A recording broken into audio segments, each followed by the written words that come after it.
ইসকনের এই এই জঙ্গি সংগঠনের নেতা এই চিন্ময় দাসকে যতদিন পর্যন্ত আলিফ হত্যা মামলায় আসামি করা হবে না, আইনজীবীদের আন্দোলন ততদিন পর্যন্ত। আমরা স্পষ্ট করে বলতে চাই, এই চট্টগ্রাম আদালত পাড়ায় যারা যদি কেউ সাহস করে এই চিন্ময় দাসের পক্ষে এবং চিন্ময় দাসের দোষরের পক্ষে কেউ যদি ওকালতি করতে চায় কিংবা ওকালতনামা দাখিল করে, সাথে সাথে এই এই কোর্ট বিল্ডিং এর তাকে গণপিটা দিতে হবে।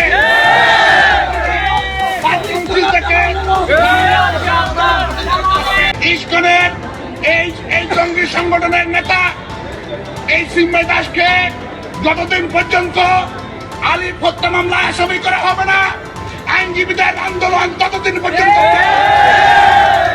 আমরা স্পষ্ট করে বলতে চাই, এই চট্টগ্রাম আদালত পাড়ায় যারা যদি কেউ সাহস করে এই চিন্ময় দাসের পক্ষে এবং চিন্ময় দাসের দোষরের পক্ষে কেউ যদি ওকালতি করতে চায় কিংবা ওকালতনামা দাখিল করে, সাথে সাথে এই এই কোর্ট বিল্ডিং এর তাকে গণপিটা দিতে হবে।